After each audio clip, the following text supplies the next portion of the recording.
To abaligeria andonsia esmole esa marieta Cyrus Masenge Unyabichande then the department of biashara Kisii County retware ngo moyega wogo chengera lituko lya ushirika ese nsingi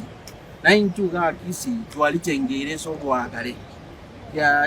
aba member bonds which cooperative ba kiramo oligere nara liba kolide wetre cooperatives nande koreng'ana ne serikali ya ito ye government ye ko rao no governor o ito sports imbarati ko ya join cooperative members ko serikali itukedi nande momaite government ya bikire chingu ese cooperatives elinde tunyare ko batoko beka abantu baitamo banyare gwekonya nebimeri biri to kolema ese Kisii una chikawa peretram avocado na matok ine value chain tiko kora buyense Kisii serira barieto ya Kisii igo abantu into smontegerete onde bwens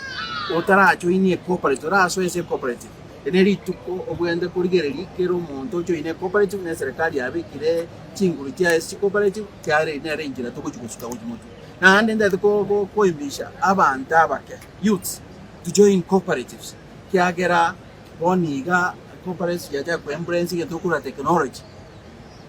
igo nabeko bwato nde bwensi no embali abana ba mintu bale isiko yense yabacho inji cooperative jeito chinyare okina abande bonds Kisii erigereriwe nekinze chonse mune count ya improve cooperative to another level. So today we have come led by Waziri to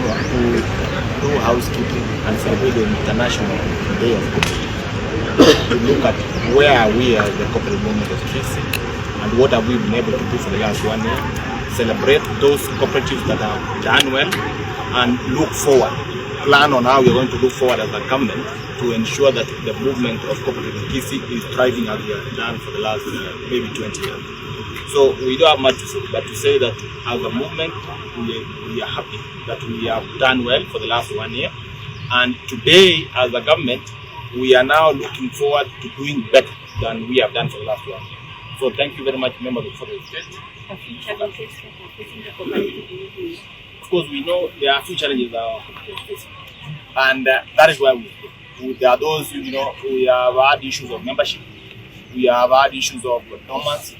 we have had issues of, as it has been highlighted, issues to do with digital, moving forward with the digital era.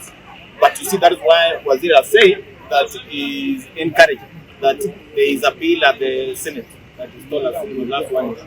that he intends to address some of those issues. And we also want to support what he has said, that if possible that bill should be fast-tracked so that at least we have a better document that will be able to support our movement.